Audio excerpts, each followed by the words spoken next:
आवेदन प्रक्रिया है वो शुरू हो चुकी है और तमाम अभ्यर्थी जो है। साथियों नमस्कार।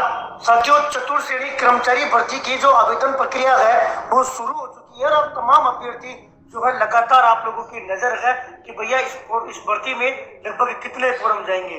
साथियों, 25 से 30 लाख के बीच में इस भर्ती में फॉर्म जाने की पूरी आशा है और आप तमाम अभ्यर्थियों ने सोशल मीडिया के माध्यम से ये भी देख लिया होगा कि यूपी, बिहार, एमपी जैसे राज्यों में जो बड़े बड़े टीचर हैं वो टीचर भी इस भर्ती का सेपरेट बैच चला रहे हैं। कुछ टीचर तो ये कहकर इस भर्ती का बैच चला रहे हैं कि पूरे ऑल इंडिया वाली भर्ती है, यानी कि 53,749 पदों पर एक ऐतिहासिक भर्ती है जिसमें प्रदेश के युवा जो है अपने भाग्य को आजमाने वाले हैं।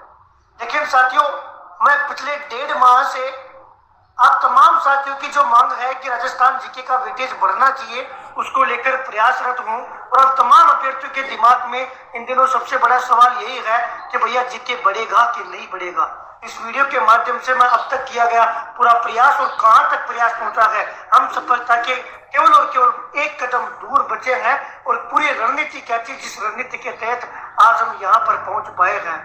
साथियों, आज कार्मिक विभाग में जाकर फाइनल जो वार्ता थी वो की है। अधिकारियों के समक्ष अब तक का जितना प्रयास था उसका जो निचोड़ था उसको हमने रखा है। सबसे पहले हम तमाम अभ्यर्थियों का डाउट क्लियर कर दूं कि हमारी मांग क्या है। साथियों, हमारी मांग ये है कि चतुर्थ श्रेणी कर्मचारी भर्ती का जो सिलेबस है उसमें जो राजस्थान जीके है जो फिलहाल 17% के आसपास है उसका वेटेज बढ़ाया जाए, यानी कि 17% के हिसाब से जो अंक बार राजस्थान जीके को मिला है ना उसका अंक बार ओब्लिक परसेंटेज बढ़ाया जाए। कौन बढ़ाएगा भैया? इसको राजस्थान कर्मचारी चयन बोर्ड बढ़ाएगा। रणनीति के तहत सब कुछ अपने पक्ष में है। ऐसा कोई अधिकारी या मंत्री आपको नहीं मिलेगा। ये सरकार आपके खिलाफ नहीं है कि सरकार ये कहे कि हम नहीं चाहते कि राजस्थान जीके का वेटेज बढ़े।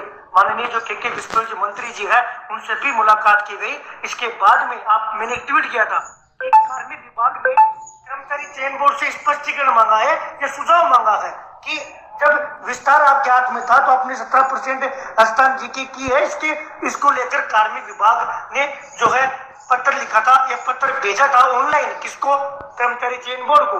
ये बात मैंने आपको कही थी, हालांकि अध्यक्ष साहब को संज्ञान में ये चीज नहीं है कि उन्होंने ऑनलाइन भेजी थी। कई सारी ऑनलाइन जो पत्र और काम बहुत होता है तो हम ये नहीं कह रहे कि साहब क्योंकि काम की ज्यादा काम होने की वजह से हो सकता है कि संज्ञान में नहीं आया होगा।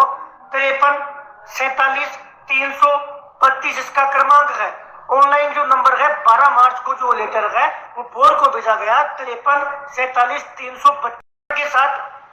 क्या आपको मेरे कार्य के प्रति आप लोग विचार कीजिएगा कि हनुमान किसान के कार्य से संतुष्ट हो या नहीं? कमियां सब में होती है सर, लेकिन बिना आपको आर्थिक रूप से परेशान किए, बिना आपको घर से बाहर बुलाए, बिना भीड़, बिना किसी राजनीति के, बिना किसी नारेबाजी के, बिना आप लोगों को परेशान किए आप लोगों की मांग साथियों न केवल उठाने का प्रयास कर रहा हूं जबकि सरकार तक पहुंचाने का। और सरकार तक देखिए अब तक की लगभग सारी मांगे पूरी हुई है, यानी कि सरकार सुन रही है।